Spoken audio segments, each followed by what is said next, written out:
Everyone, this is Christian Karasevich. I'm over here with this week's episode of Social Chatter. Hello. How you doing, Nick? I'm doing well. Yourself? Can you hear me? Yep, I can. Can you hear me? Is that me or you? I can hear you. You can hear me? You can't hear me? Let me see. I can't hear you. Let's see if I can change that. Can you hear me? Mm-hmm. Okay, great. Sorry. That was actually just a setting. I had set my volume to output via my microphone, and we know that's not going to work. Can you hear me now? Yes. All right. So let me get the Facebook Live broadcast going. We'll do the same typical way that we do things, but if you'll bear with us 1 second, everyone, I'm just going to go live here on Facebook. We're excited to share this week's social media news, trends, and tools that we've discovered.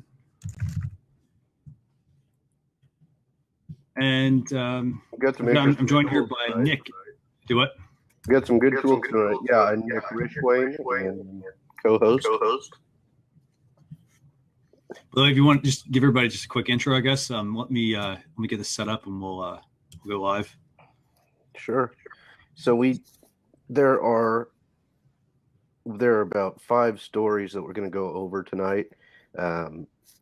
Facebook, including Facebook Messenger, CNN buying a social media app kind of company, but it's really they're buying the employees. We've got Facebook developing AI to flag offensive content, and we've got a couple of Snapchat related stories here. Snapchat shutting down Story Explorer, and Snapchat Spectacles having a hidden augmented reality feature. So, and then we have a few tools for folks to use. Sounds good. Let me just get this. I'm just about ready right here, and ready to go live. Let's see. For folks. Let me Did I miss something there? Did you say something? No, actually, that was the that was actually the recording playing. Oh, okay. What? Nothing. I just keep looking over at Facebook to make sure, see when we go live there. And when we go live there, doesn't look like we have anybody in here right now anyway, so I'll wait till we're live on Facebook to begin. And when we in here right now, begin.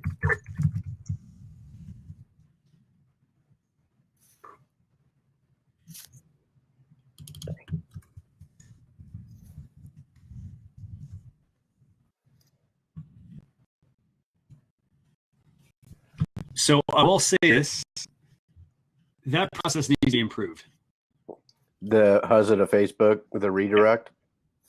It works great, except for the fact that the window is open, and I'm over here trying to type out a message, but I have to go live on Huzza first, which is understandable. I have to go live. That's understandable.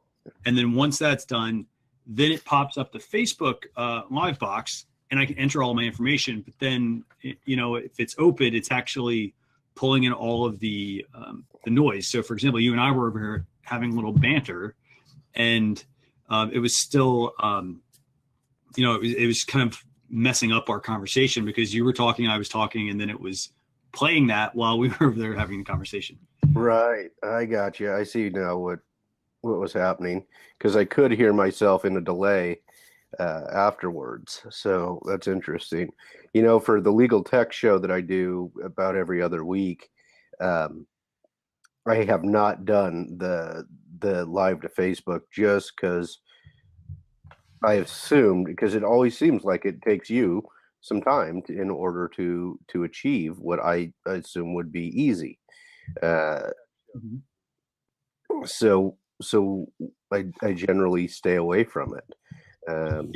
And there probably has to be some sort of I guess, change to the way that it goes live. I mean, they need, they're leveraging the Facebook API, so they have to go live before you can actually, um, before you can actually like push your Huzza broadcast needs to be live before you can go over to Facebook and get that going live as well. So it's a little bit of a clunky process, I guess. Yeah, it sounds like it. I will say this though, the overall, I'm very satisfied with how Huzza has been working compared to all of the live streaming tools that you and I have tried. I'm not jumped into using Blue Jeans yet, which was, has released a new product. Right. I am I'm very excited with how everything is going at the moment. So yeah, I like Huzza. There are some features that, like you said, that could be improved, but for the most part, I like it. I know our friend Ross Brand has been using Blue Jeans for his shows. Oh, yeah. And he seems to like it. But once you get set up with one and it's working for you, you kind of like, well, why am I going to change that? Absolutely. And you and I have kind of dealt with that a lot, because I think at one point we switched between how many, like, what, 2-3 tools, and we switched between a bunch. We would do one for we'd use a live streaming tool for 3 to 5 episodes, and then we would end up having to change it. And then we would have to change it again because a network shut down. Right. So when you've got one that's still working and is working and then is still around, then you just kind of want to stick with it. Absolutely. And and it is unfortunate, actually, but yeah.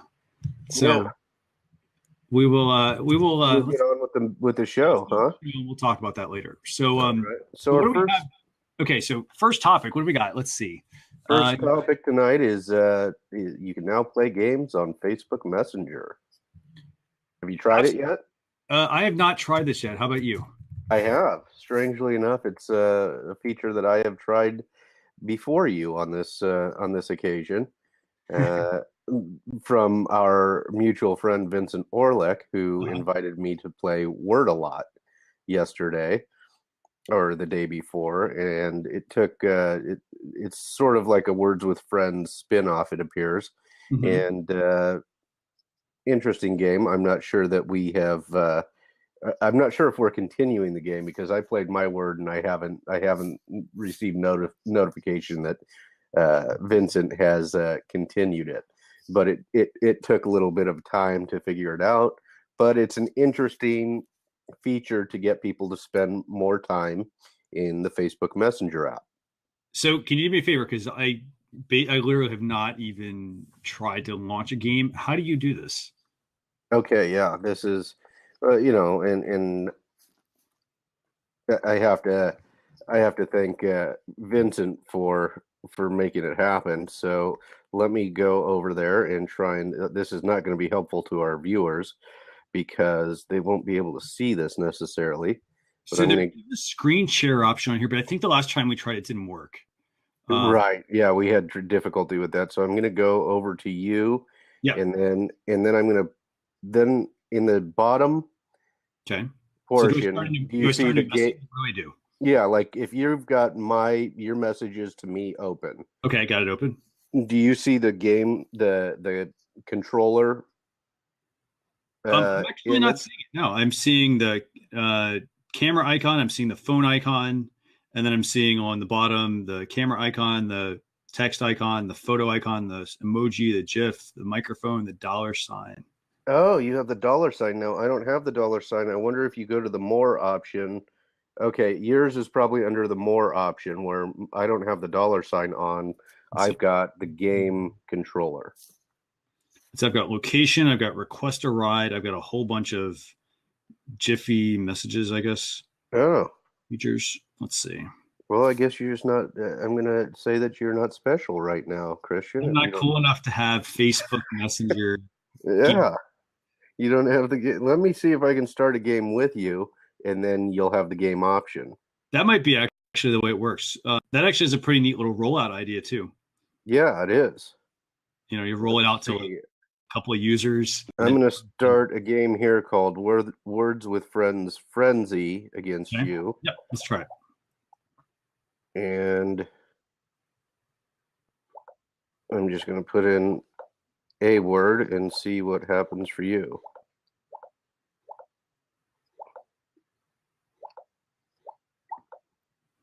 Oh, this is harder than it should be.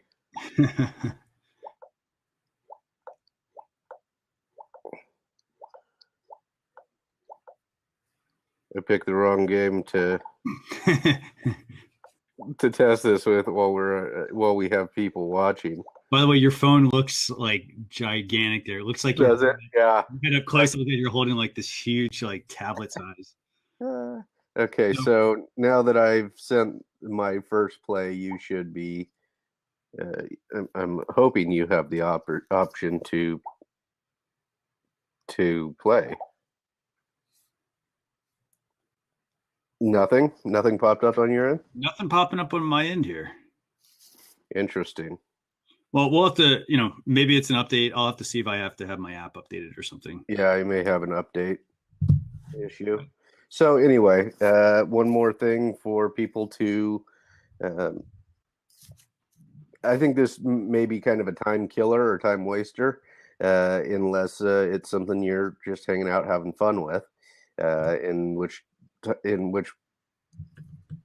then it's entertainment, right? So, yeah.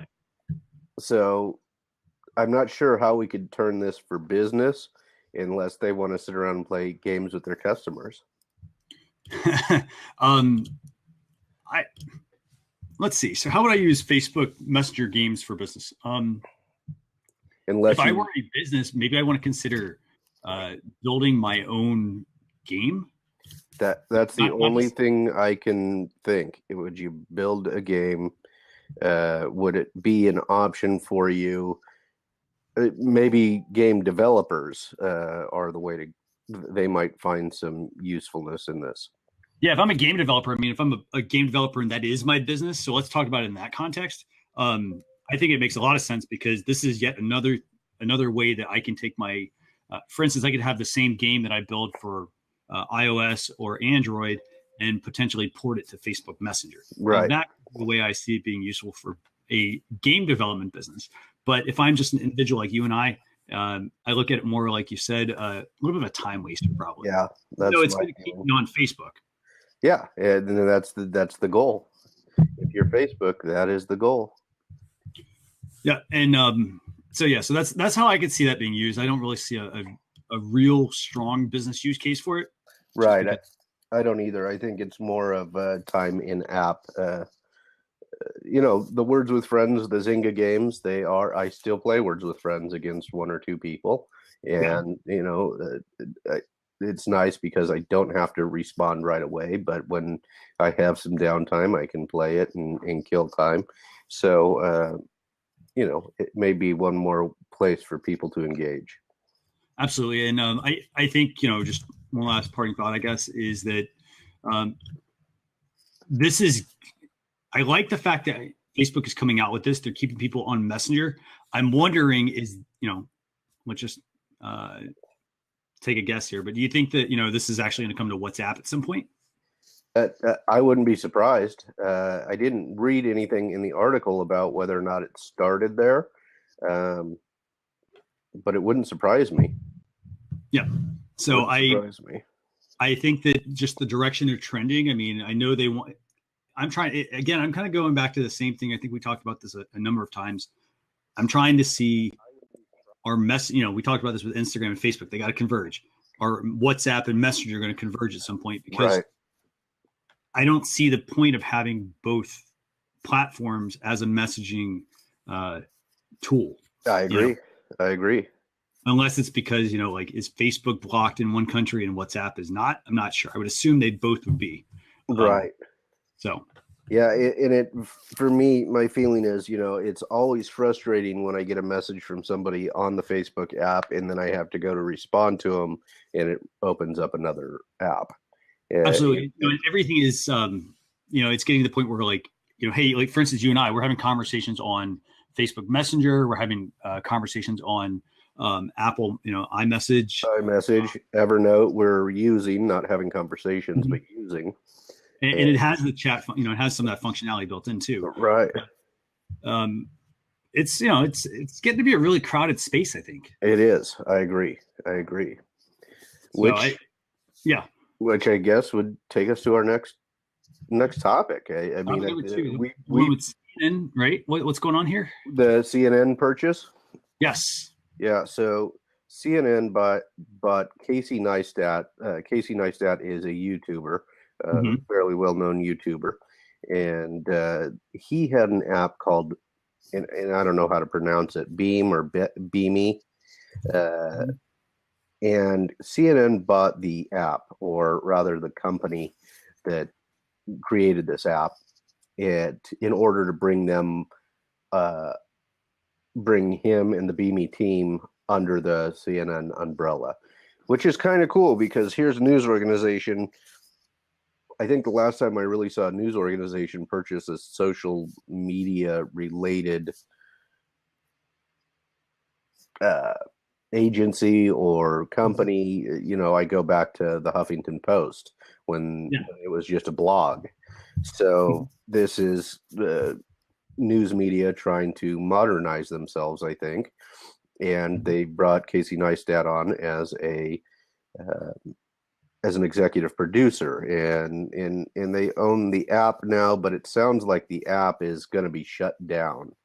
Yes, actually, if you look at the description of the app on the App Store, so it does say, hey, like it's there at the top, and then you kind of have to like hit the more button. But basically, it says Beme will be shutting down January 31st, 2017.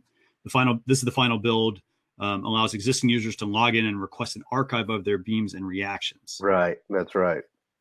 So this was created as something between a live stream and a Snapchat option, is my understanding. I never Beme.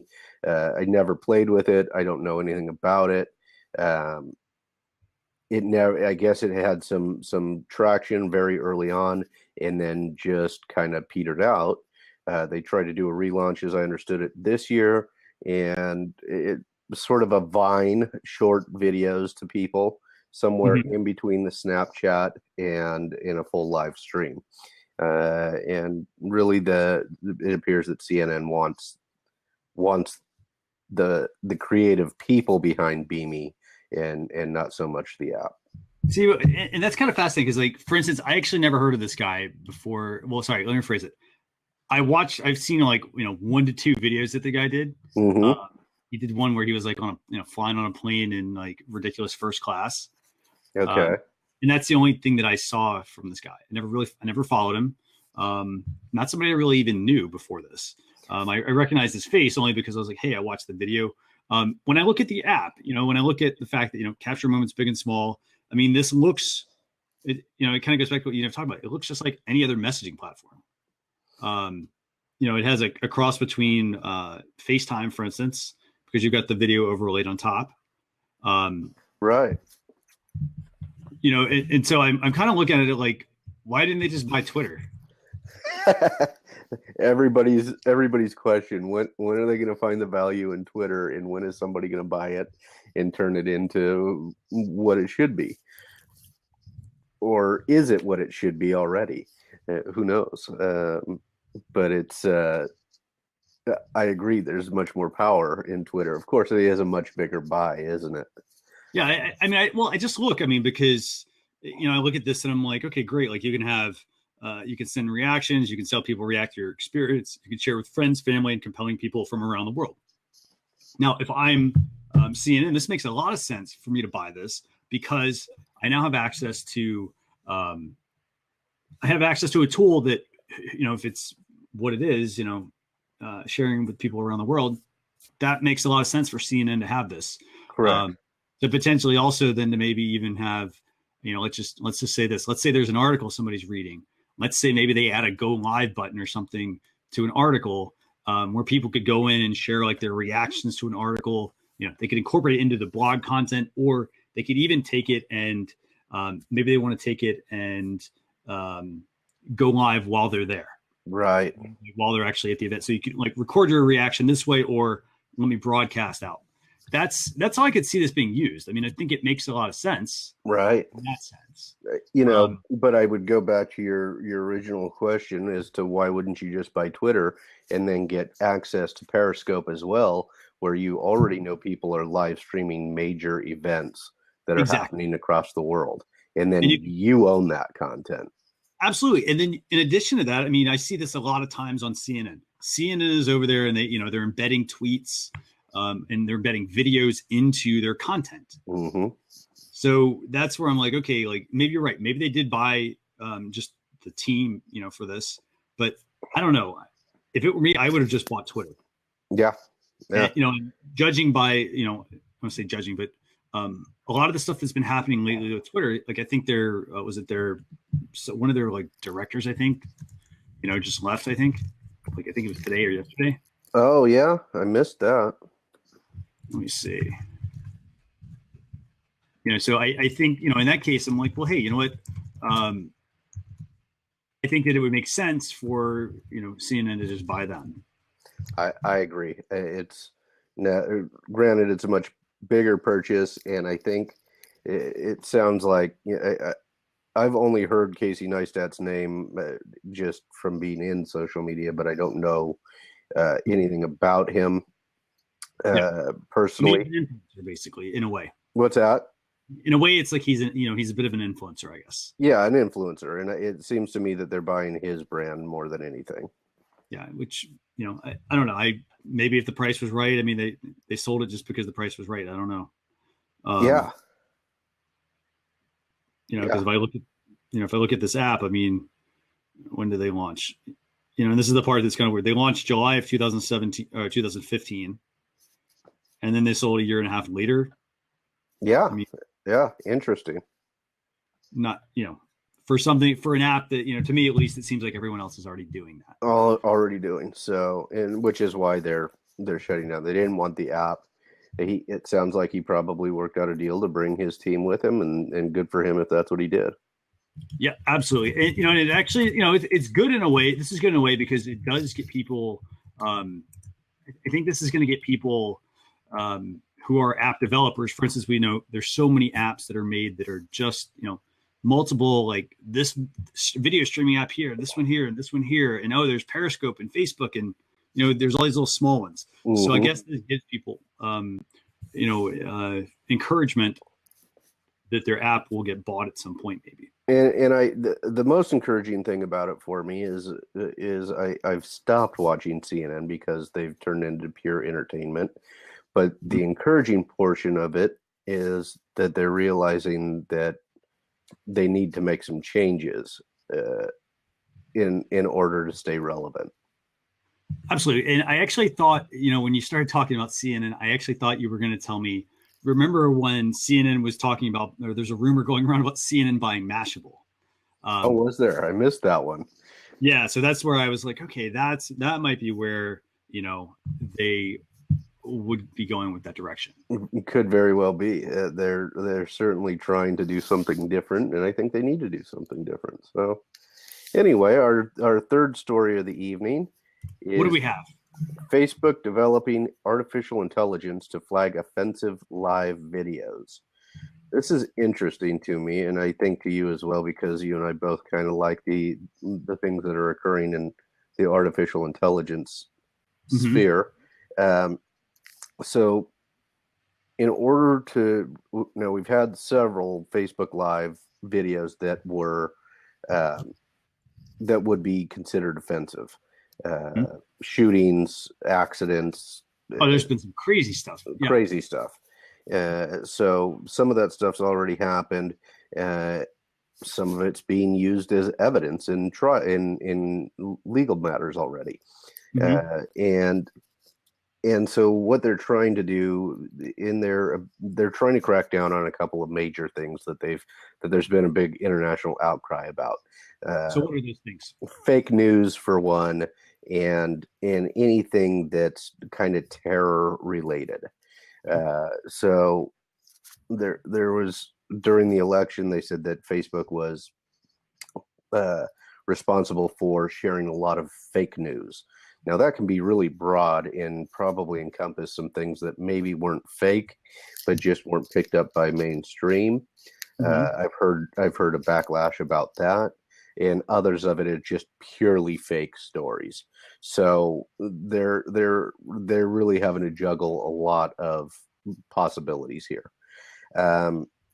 But they've relied mostly on users to report offensive posts in the past, as long as, and then they're checked by Facebook employees against the community standards, and in really thorny issues where they bring down content have happened to, that goes up to the executives, and they make the decision. What Facebook told people now is that they were increasingly using artificial intelligence to find the offensive material. Normally, the algorithm will detect nudity, violence, or anything that isn't according to Facebook policies. So nudity and violence seem to be two of the big ones. Probably anything that's that they might consider inciting violence by terror organizations or extremist organizations. That is something that they're working on. This AI use of the AI automation to locate these items, deliver the item back to a person who could then say, all right, is this violating our policies, and do we need to remove it? Absolutely. I like the idea that they're doing this, that they're looking into doing the whole like AI thing, because on one hand, everybody's saying like, oh, Facebook's posting bad news, but here's the thing: Facebook is not posting bad news. It's the users who are posting bad news. And it's because, very likely that users don't know what they're reading. Like half the time they don't read it. They don't check the source. Right. If you told somebody to go like look up something on Google, they would believe the first thing that came up on the ranking. They don't, there's so much nitty gritty like underneath like the surface when you're looking for a topic. That's right. A lot of times it comes down to like the user, sharing the information incorrectly. So I could see this being extremely useful from this sense. So let's say, you can kind of do this like right now, for instance, if you go like search for something on the web, and let's say you're trying to give away a piece of software, or, let somebody download a piece of software, about this kind of stuff. You're trying to give away a piece of software on your blog. Google at times will crawl this content, and they will say, hey, that content's not supposed to be there, or we've had somebody report it, and it doesn't show the content. It shows like, this has been removed by Google, blah, blah, blah. Like that's where I could see this going with Facebook doing this. Yeah. Showing stuff in the newsfeed, like, whether it's, hey, let's like filter out all this junk, right? Right. Filter out all this junk that's there, the stuff that's not relevant, and let's just surface the real stuff. That's where I could see this being extremely useful. I mean, I think it will be useful. I think we deal here now in, we will have some freedom of speech issues come from this. I think now, I think eventually Facebook will be considered more of a utility, such as a telephone company or a public news agency, for federal communications reasons. And I think you'll eventually have somebody make the argument that if they are removing content that is legitimate and does have free speech. Now, they may have all this figured out in their community policies and their terms of service, but I feel at some point they have such influence that if they're putting some sort of prior restraint on free speech, then there could become a case could be made that could be problematic. Absolutely. I'm excited. I'm really excited about just this feature overall. I like the idea behind this, but like you said, I mean, I think in a way this is there to partly filter out like maybe stuff from other countries that, certain countries have certain restrictions on what can be shared. But at the same time, I think this could also be useful for filtering out sites like, The Onion and things like that. Right. People, like I said, I think you get this, like people who believe everything they read. Right. And the Onion, I love it, but I also realize that others may think that it's accurate Absolutely. if they're not familiar with it. And and there's a lot of that. It's like it's not just the Onion. Like it's even people like, let's talk business here. It's people that are advertising like, hey, download my some Facebook like course or something like that, or download my Facebook Live blueprint or something, right? And they're giving away, they're trying to get you to like come to their site and sign up to get this content that in some cases isn't even good content. But hey, it looks flashy. It looks, oh wow, they're giving me this blueprint. Wow, that's pretty awesome, right? Right. So, I could see this. I think it would start out probably at the level of start out with with certain countries, and then get into starting to block certain content. And then I think overall, like start to then look at like even the content that's allowed for Facebook ads, because one thing we've talked about before, Facebook has, or they will have at some point, a lot less space for people to advertise. That's right. They're already doing that because you're seeing less of it happen in your own personal feed. Mm-hmm. So, shall we move on to our Snapchat stories? Do you have anything in regards to business? How do you think this? I mean, how do you think this affects a business? How do I think? Facebook launches AI and has it where now, when somebody shares content, like Facebook is already kind of like, crawling that content. I think some of us who, like myself, who are using my personal profile to promote or to share items that I think are newsworthy to some of my followers, I think they will crack down on that.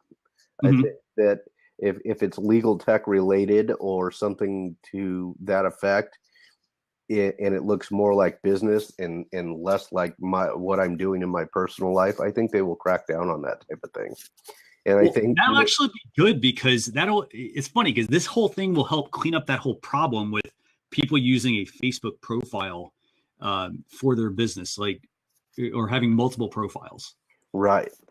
And I think, and where the lines are blurred, though, that right, there's difficulty now between my work life and my personal life. It's not all that everything that happens on Facebook. I'm not big on sharing personal stuff on Facebook, but I am more apt to share things that are work related that I'm also doing in my off time, like the Legal Tech Live show. So it's really kind of a passion project. So that is personal. And lines are blurred. So where will you see? Where will we be seeing the cutoff? If it doesn't involve my dog or my goddaughter, is it not going to be? Will it be flagged and not shown on my profile? Yeah, I would say, just my party thought on this, I guess, is if I'm a business, definitely don't be using your Facebook profile to just like, let me take my blog link and let me put it up on my Facebook profile. Yes. Hey guys, just published this new blog post. Go check it out. Yeah. That's not the right way to do it. No. The better way, the right way is to go back to your Facebook page, start there, publish your content there. And then there's, with the share option, when you tap that or click it on the desktop, that's going to give you options then to share it back to your profile on your timeline. Right. And in that case, like, I see nothing wrong with doing that. I think, just keep a healthy mix, share personal things, share a little bit of business here and there. It's not about just saying, hey, go check out my post. Like, post stuff that is insightful. Yeah. If you're just sending people and saying, hey, check out my post, then there's a larger problem because you're not understanding social media. Absolutely. And I think the other part to this is if somebody is sharing their content, and they're using their account, like, if they're just doing this same sharing process, like I mentioned, the one thing I would say is this: don't change up how you're creating content. Continue creating quality content. Quality content is, it's not an article that is misleading at all in the headline or in the body of the content. That's right. Good content. It doesn't really matter what you do. If you do everything by the books, this problem won't matter at all. It'll actually help. So I agree. Very cool. So what else do we have here? What do we got going on? So our next one is Snapchat shuts down. So this one really caught my eye when you sent this over as an option for tonight, because you know that I like Snapchat a great deal, Mhm. and I've had some success over there from different areas, and that I use it as an area where I am not as professional as I am in others, where it allows me to have fun. Uh, and this one, I was like, they shut down Story Explorer. What is Story Explorer? So here's an app that I use daily, and I didn't have a clue what they were talking about. Well, it's in the Discover section, which is the section that I rarely use, and that I thought very few people rarely used. But what Story Explorer was, uh, they introduced it in November of last year, uh, sort of as a way to just provide depth to a live story, which would stitch together different snaps from people were publicly posting from live events, such as a music festival or a sports game, Mhm. into a stream that would make it more like you were there. So Kind of like Twitter moments, I think, right? yeah, kind of like Twitter Moments. And it was sort of live-ish because Twitter doesn't have a live video option yet. So it was kind of live, but not really live. But their example was if there was a field goal at a football game and somebody was sitting behind the goalpost and they snapped that, so you could actually see from one angle and then you can watch it from another. But I guess there were a lot of glitches and you'd sometimes just see the same snap over and over, and it wasn't a really great product. Mhm. My personal feeling is I'm wondering how Right. much the product was actually viewed or Mhm. used. The one thing that I remember looking at when I really got into Snapchat was a live some live snaps from Mount Everest, which is one that they mention in here as an example. So one of the examples that they talk about the success with live stories is the only live story that I ever watched. Yeah. So I'm wondering. I don't think they found it. Uh, Snapchat has done in the article mentions that they've done really well making a complicated app, Hmm. and this was just one of those complicated things that doesn't appear to have taken off. Yeah. The one thing the one thing that kind of caught my eye when I was looking at this was the fact that Instagram and Snapchat really just kind of going back and forth with features. Oh yeah, And with this one, I'm like, oh, they shut down Story Explorer. I was like, oh wow, like Instagram, like, oh, they're really kind of pushing the Explore feature, like to let people get featured in their to let people get featured in the Explore section. mm-hmm. You know, so I think it actually will be really fascinating if Instagram actually says, hey, let's actually, like, even though Instagram's getting rid of this, let's come back with it Right. and come out with a very similar feature. Let's double Um, down on it. yeah. Yeah, it'll So be interesting to see how that works. Or will they also follow suit and say, this hasn't really worked for us either. Periscope, I should mention, has also kind of done that same sort of thing where they're working to get people featured, mhm. uh, where they'll feature a couple of live events, and uh, some people that we probably mutually know are against the way that it happens because they're not featuring. There doesn't seem to be a science to how they're choosing to feature somebody. No, they just no, absolutely, and they kind of just most companies do it. Popularity contest, it seems like. Yeah, so it's going to be really fascinating to see, to kind of see how all this stuff rolls out. I like the fact that they are, um, that they're in a way starting to narrow their focus. Yeah, Starting to get to because Snapchat is now a camera company. yeah, and they're narrowing their focus here, which leads which makes us wonder: are they really going to come out with a live video? Which I think they probably will, especially with the spectacles launch. Absolutely. Yeah. But but maybe they have something, because they seem to be really creative at Snapchat. They seem to have a lot of creativity over there, and it's interesting to see what they're coming up with. Yeah, no, definitely. I think they've got a lot of really good things happening, and as a business, I mean, how does this affect me? This Snapchat shutting down the Story Explorer feature. Does it affect me as a business? What do you think? I don't think this will affect a business, because I think the important part for a business is, are you telling your story, especially a small business, which is when we talk business, I think smaller businesses. Are you telling your story on Snapchat? And if you're telling your story, and you're engaging with your followers, then you're doing you're probably doing 90% of what you should do on Snapchat. Absolutely. So I'm not sure that that this really affects a business. Might affect bigger brands, might affect the NFL, who seem to do some of this. But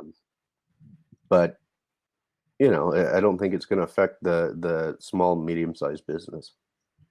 Yeah, no, definitely. Really great points there.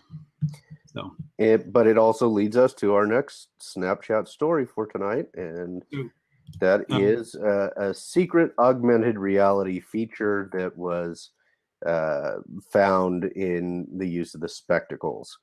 And it's not a really great story, and it's not particularly a story that's going to affect business, but it just shows this future of Snapchat as a camera company. And a gentleman mentioned it on Twitter, essentially, that when he put the Snapchat spectacles on and looked at the lettering, the Snapchat camera, when he pointed the spectacles at the package's lettering. By the way, there's a video on this. Yeah, there's a video on it. A special filter came up, and that filter then had some bubbles coming at him. It looked like potentially you could view stories through these bubbles that were coming at you. So some interesting interaction. Didn't appear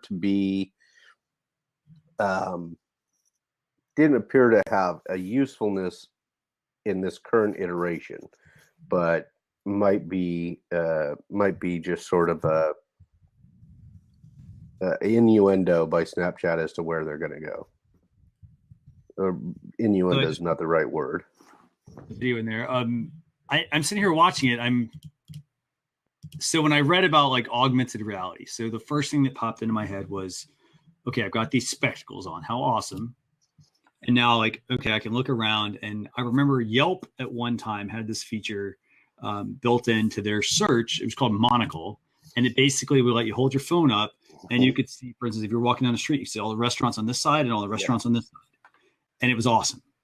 I could see that just totally coming to Snapchat at some point. If I have these spectacles on, I'm able to like look around and have it, it's catching, like, because if you're thinking about it, like I'm looking for a business, what's going to happen? I'm looking around and I see store signs, I see logos, right? Yep. So I know to look for something, but I'm not looking for like, a purple awning, for instance. I'm looking for a logo or something. So I could see that being pretty cool if, like, for example, and actually, so here's actually what I kind of see maybe happening with this. Could Snapchat potentially be getting into some sort of printed materials that a business could put up, like, kind of like almost like a store window decal that a business could, for instance, have associated with their Snapchat account or something. And then let's say I put this up on the store and somebody has their spectacles on and they can show it. And there's certain things that are tied to that, storefront to get me to come back to the store, for instance. Right. And I know that's really far-fetched. So you're looking at it as sort of a Minority Report kind of experience, where yes, where the ads are popping up in your view. Yeah, I could see it being either ads, but see, here's what I could see.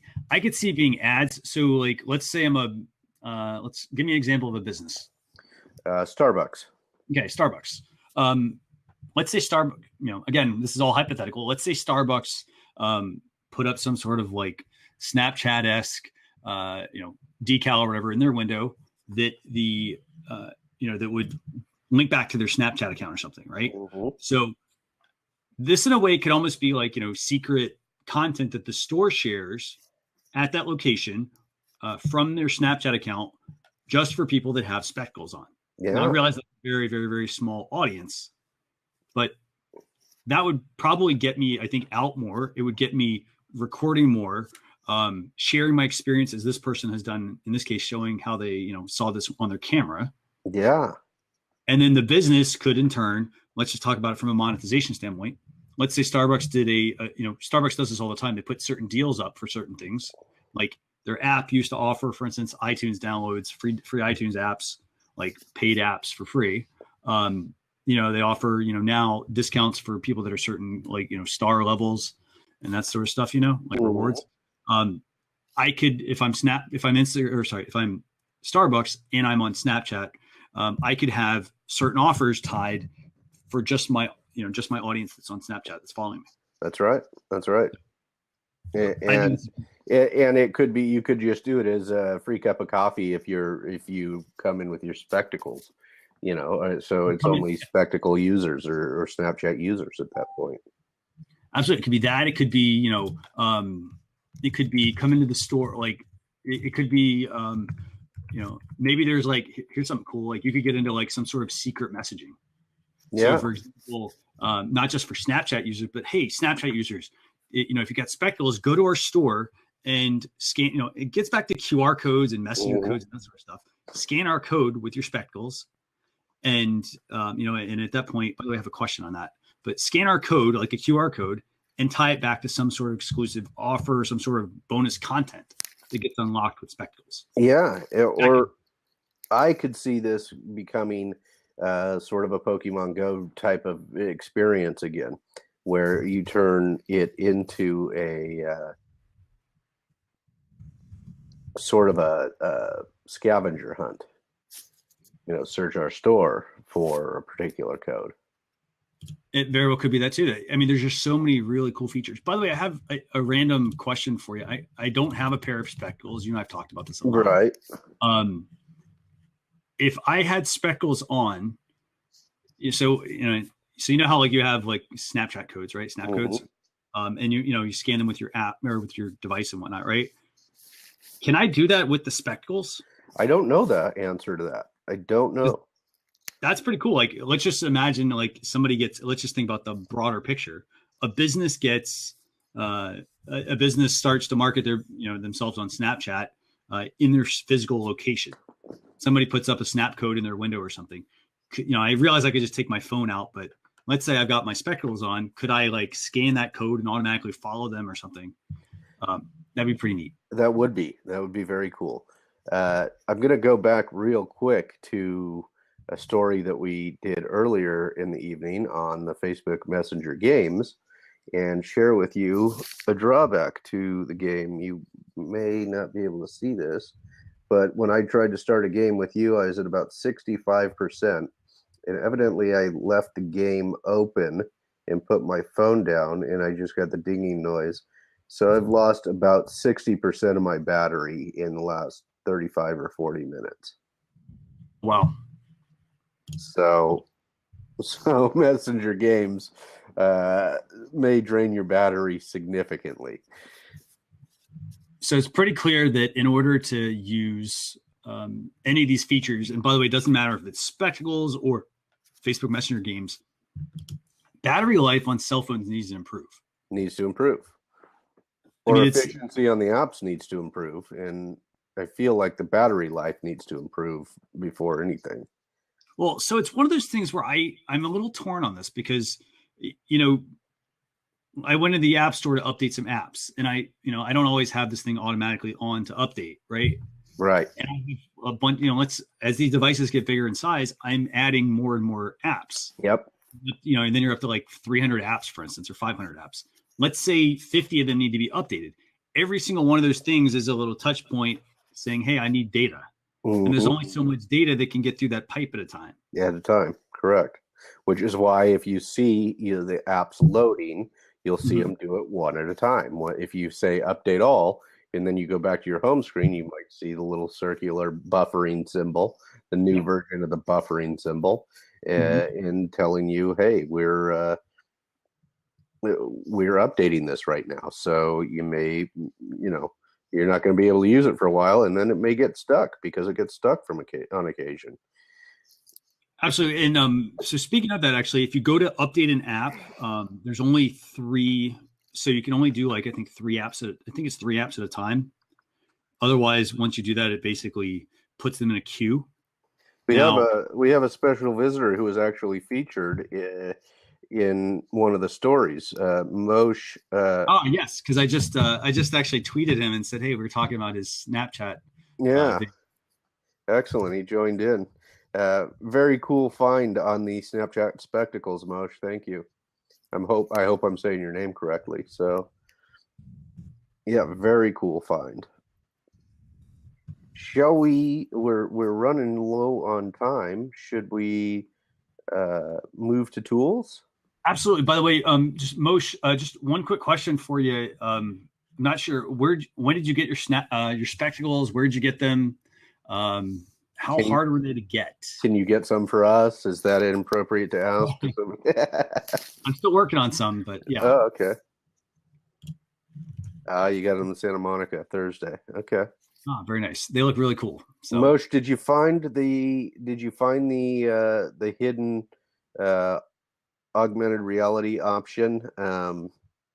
Did you find that on accident? Be interesting to know if you. Yeah. Okay. And one question I just had for Nick here. My name's Christian. This is Nick. The question was, can you actually use your spectacles to scan a snap code? Yeah, if you could answer that for us, that'd be great to know. Because I have a very limited number of people that I know that have these. So while you're doing that, I'm gonna jump over to the tools, and I'll let you take it. And by the way, just a quick heads up for everybody. We've got a lot of other topics that we didn't really cover today. One of those is YouTube has added 4K live streaming support for 360-degree and standard videos. We also have Twitter Moments working on mobile now. And then another AI article about it's basically an artificial intelligence fueling a social media tool. Those are all going to be available on the blog post recap. Yeah, when I sent you that one on the AI as a social media tool, I was hoping that would be in an app, but I have not found it in an app yet. So I don't think I was hoping that was going to be a tool for us, but it doesn't look like it's. I'll double check while you get started on the tools here to see if. That's good. So let's talk about tool number 1. So tool number 1 is actually, let me get these. Did all my links change? That's very strange. Okay. So the first tool we have for today is a tool called WhenToPost. And this tool is a very, I have the right tools, don't I think, Nick, right? Do you have WhenToPost, Postbot, and QuickWins. Okay, cool. Okay. So WhenToPost is an app for choosing the best times to post your photos on Instagram. It's a free app. Sorry, let me rephrase it. It's a freemium app, meaning it's free and then there's a paid portion to it. Okay. By the way, I'll have to get the links to these. I'll get the links for you later, and we'll put them back up. But basically, the first app is WhenToPost. I'll put the links in Huzza. Okay, very cool. Thanks a lot for doing that. Mm-hmm. But yeah, so first one is, let's see, tool 1 is what, WhenToPost, right? Yep. Okay, so there's the first one, WhenToPost. Pretty awesome. Basically, it's an app that basically lets you figure out the best times to post. You've got the day of the week. You've got the best times throughout the day, the best times for a specific day, so that you can get an idea of when you're achieving the highest engagement on Instagram. So that's one to check out for sure. For those Instagram-based businesses, this is important. Absolutely. And I actually am going to grab a second tool actually related to this one. because it's a very similar one. I think we talked about it. I think we talked about it last week. It was called Publish. Let me see. Well, wait, there was one. Yeah, there was a schedule. There was a scheduling for Instagram last week. Yeah, there was one called Publish. Let me get that real quick for everybody. But basically, so what these kind of do, they're a little different. This one, for instance, when to post, basically says, hey, here's the times we recommend that you post. The other tool is, it's called Prime for Instagram. Oh, that's right. Okay. It sounds familiar now. So it's called Prime for Instagram. What that one basically does is, what it does differently is, it doesn't just tell you the times. It actually tells you, it has a scheduling feature, so you can do everything within the tool. So you can schedule it all within the tool. Okay. So very, very, very useful tool. Excellent. That's tool one. So tool number 2 is Postbot. And who's this serve? Postbot. Yeah. Is it also an Instagram? Yes. If you notice, there's quite a little bit of a theme going here, I guess, with the tools today. Yeah, and it's only because I've really been, honestly, I've been looking a lot at Instagram tools lately. There's some really cool ones out there. I'll get the link for that one too, actually.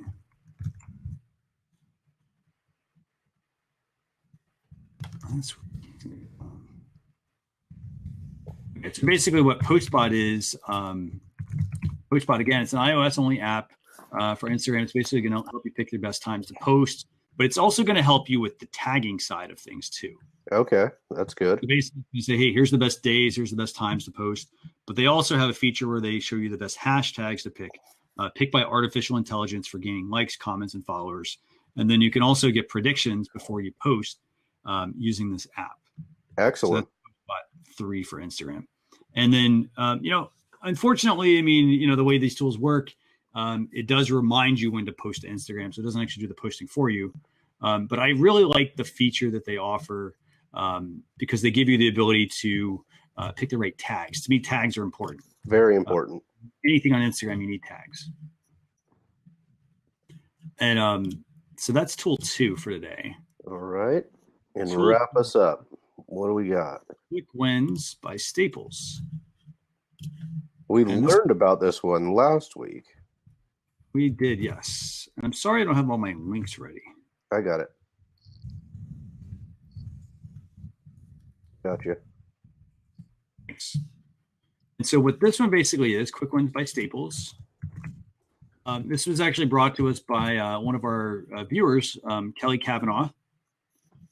And this is a tool from Staples basically to help you track your small business metrics, such as QuickBooks, Google Analytics, Shopify, Facebook, and more. And they basically give you personalized ideas for growing your business with simple steps every day. Pretty straightforward. Right now. And we've heard feedback from one of our regulars, Kelly Kavanaugh, that she loves it and that it's given her great information. And I guess it is two features actually I really like about this. One is just the ability to be able to see my Google Analytics to get, a bird's eye view of like site visits, but also the direction the site is trending. So I could see the traffic is going up. I can see it's going down. I can see the bounce rate, very, very, very useful stuff. I actually use this. I use another tool actually that I'm subscribed to where I get notified every single week how my traffic on my site is doing, and they give me a whole assessment. So I love the fact that this is available in an app. The other feature, though, that I also really like about this is I like that ideas feature. So they'll give you ideas. Just say, hey, get started by adding content to the bottom of your web pages. And it's cool because you can take those ideas they give you and save them. Very cool. And the saving feature is basically there to say, hey, you know what? Instead of me just seeing this idea and saying, oh, that's a good idea. And then what happens? We forget to do it, right? It's all about taking action. So if I have this feature, I could save these ideas. And then once they're done, I can then go back and look at them. And it has a community aspect to it. So I can see how many people in the community are saving it too. Very cool. Yes. So that is what I have for us for tools for today. Have you Excellent. tried? Have you had a chance to try any of these? I have not tried any of the tools. No, none of the tools. You remember, I'm still trying to get up to date on Instagram. Yes. I mean, I like Snapchat, but I'm still trying to bring myself up to date on Instagram. So, Well, we'll see what we can do. It's coming along. So, by the way, I just want to, we'll keep working. Again, that's the thing with social media. You want to be working at this every single day. Whether it's just making 1 to 2 posts, paying attention to what you're posting and seeing what actually works. Yes. If you hit on something that it really it gets a lot of engagement. Keep working at that. That's Pay right. attention to what you post. A lot of people make this your mistake. Analytics. Yeah, absolutely. They make this mistake. They post and post and post and post, and they don't stop and assess how their content's doing. That's like, right. okay, gotta keep the train moving, right? And That's it's like, right. you gotta keep the train moving, but you want to be doing things that are going to, make it go faster and make it, have more mileage. Yep. So I couldn't give a better analogy there. It works. It's absolutely right. Don't just post and post. Look at what's working. Look what's not. Because if you eliminate what's not working, you're going to save yourself some time. Absolutely. And that's the one thing with social that everybody gets so wrapped up on is they get wrapped up around the fact that, they're not, they're afraid to experiment, for instance. Mm-hmm. You've got to experiment with it. You got to see what works. If you look at any of these, here's the thing. If you look at any of these people out there that are like, oh, this person's a social media influencer. Here's the thing. All those people did in most cases to get where they're at was they just tested some things. They found something that worked and they stuck with it. Yep. And funny is good. Funny is good. Those being funny and having a good time with it, that's something you need to do. Don't just, I'm in a very stuffy field where people don't like to have a lot of fun. And, when they see somebody having fun, doing what they do, people respond to that. So think about, unbutton the top button and releasing the tie a little bit and have some fun with what you're doing. Absolutely. And I think if people do that, I think it's going to bring out the best in their business. I agree. And it'll make what they do more enjoyable for them. Absolutely. You won't get into it and say like, oh, it's a daily grind. I got to do this. Like you will enjoy what you're doing. That's right. If you don't believe us, go watch Chocolate Johnny on Periscope. I have not seen that. Okay. Well, I'll send it to you afterwards. But I think we should wrap this up for the evening. Definitely. So with that, I just want to say thanks to everybody who's watching. If you're watching us live, whether on Facebook.com/social chefs or you're watching us here on Huzza, we really appreciate that. And if you're watching the replay, just leave a comment and let us know like what was one thing you really found useful from the show. If there's any questions you have, put those in the comments. We'll have a blog post for you as well with all of the with the video and all of the topics we talk about and some of the ones we didn't talk about. Yeah.